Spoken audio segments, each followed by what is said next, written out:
Selamat pagi Bapak Ibu, Opa Oma dan saudaraku yang baik. Di awal hari ini, kita bersyukur kepada Tuhan saat bangun dari tidur.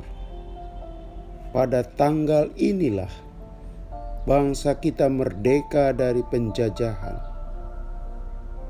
Dan kita sejauh ini menghirup kemerdekaan sebagai karunia dari Tuhan. Firman Tuhan yang menjadi landasan refleksi diambil dari Bilangan 14 ayat 3. Mengapakah Tuhan membawa kami ke negeri ini? Supaya kami tewas oleh pedang? Dan istri serta anak-anak kami menjadi tawanan? Bukankah lebih baik kami pulang ke Mesir? Saudaraku, orang bisa mengambil penilaian dan kesimpulan berbeda. Walaupun sama-sama berangkat dari melihat kenyataan yang sama. Ambillah contoh dalam hal ulang tahun.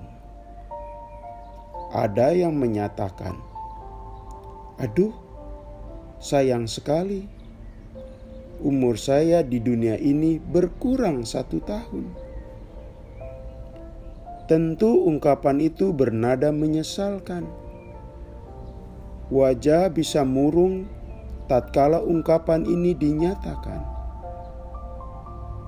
Sebaliknya ada banyak yang mengatakan, "Puji Tuhan, Dia menambahkan usia saya 1 tahun." Tentu, nada ungkapannya bersifat gembira. Pengalaman demikian mirip yang dialami 12 orang yang diutus Musa. Mereka mendapat tugas untuk melihat, mempelajari, mengumpulkan informasi, dan memberi gambaran tanah perjanjian. Musa memerlukan informasi selengkap mungkin. Sebab dengan memiliki informasi mengenai keadaan tanah perjanjian, akan membantu Musa mengambil keputusan yang tepat. Saudaraku, rupanya berkaitan dengan informasi dan gambaran mengenai tanah perjanjian itu. 12 orang terbelah 2. Ada 2 versi yang muncul. Kubu atau kelompok pertama menyatakan tanah itu benar berlimpah susu dan madu dan dihuni orang-orang yang secara fisik kuat. Kelompok ini hanya berjumlah 2 orang. Mereka memberi gambaran utuh. Laporannya ada aspek yang menggembirakan, sekaligus membeberkan tantangan tidak ringan yang mesti dihadapi umat Tuhan. Sedangkan kelompok kedua menggambarkan serba buruknya tanah perjanjian itu. Menurut mereka, penghuni tanah itu adalah manusia raksasa. Secara fisik mereka lebih kuat, tinggi-tinggi. Demikian juga suka makan manusia penduduknya. Artinya kanibal. Sedangkan menggambarkan dirinya seperti belalang, mangsa yang empuk buat mereka. Yang menyatakan informasi itu jumlahnya lebih banyak. Ada 10 orang. Lihat, realitas yang sama. Namun penggambaran dan penilaian berbeda. Yang satu optimis dengan laporannya, Sedangkan yang 10 orang laporannya menakut-nakuti, bernada pesimis. Mereka sudah putus asa lebih dulu. Ternyata informasi yang kedua, yang bernada pesimis, telah menggiring suasana emosi umat Israel.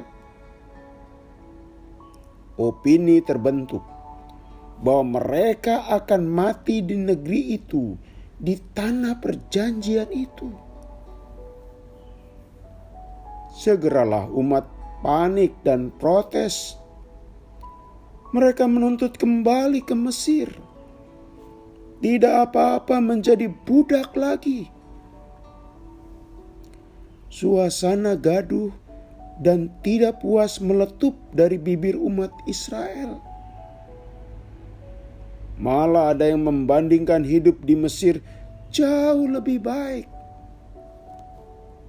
Walau waktu di sana status mereka sebagai budak. Di mata mereka, kebebasan dan kemerdekaan dari Mesir keliru. Sebab di Mesir hidup mereka jauh lebih baik. Akibatnya, kepemimpinan Musa dan Harun digugat. Kedua tokoh besar yang membawa kemerdekaan itu disalah-salahkan. Saudaraku, umat Israel salah memahami. Seolah-olah jika masuk ke negeri perjanjian dan terlepas dari belenggu penguasa Mesir, hidup langsung mulus. Seolah-olah tidak ada persoalan lagi. Tidak heran laporan 10 pengintai bagaikan siraman bensin atas semak-semak yang mudah terbakar. Langsung laporan 10 orang yang bernada pesimis itu yang mereka jadikan pegangan. Mereka tidak menggubris laporan yang berbeda, yang bernada optimis. Jelas sudah, baik yang 2 orang maupun kelompok yang 10 orang, sama melihat dan memperoleh informasi yang sama. Tapi penilaian dan penyikapannya berbeda. Dan umat Tuhan lebih percaya dan terpengaruh oleh laporan versi 10 pengintai. Saudaraku, kita sudah merdeka. Namun, bukan berarti tidak ada lagi pekerjaan rumah. Masih ada, bahkan banyak. 75 tahun merdeka, orang miskin masih tinggi jumlahnya. 75 tahun merdeka, masih ada kelompok yang tidak menghargai umat lain, yang sama-sama warga negara yang sah, cuma berbeda keyakinan dan pemahaman agama. Sehingga masih ada kejadian kelompok yang menghalang-halangi kebebasan beragama. Bangsa kita dikenal sangat agamis. Tapi 75 tahun merdeka, tingkat korupsi masih ada dan tinggi. Dan banyak lagi pekerjaan rumah. Belajar dari Kaleb yang punya sikap optimis bahwa merdeka itu menjadi modal hidup lebih baik ke depan. Tantangan bukan berarti tidak ada lagi. Ada, tetap banyak. Hanya jika tidak merdeka, suasananya lebih buruk lagi. Dan bersama Tuhan, yang mengaruniakan kita kemerdekaan, kita yakin kesulitan dan tantangan bangsa kita kelak teratasi. Selamat menikmati kemerdekaan. Tuhan menyayangi bangsa ini, dan kita pun wajib mencintai negeri ini. Mari kita berdoa. Tuhan, dengan rasa terima kasih dan syukur, kami bergembira menikmati kemerdekaan. Ajarlah kami agar kemerdekaan ini membantu kami tidak berkecil hati, melainkan tetap optimis. Dalam nama Tuhan Yesus kami berdoa.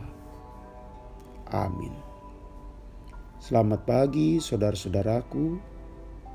Selamat merayakan kemerdekaan. Masih bersama Pendeta Supriyatno. Tuhan memberkati.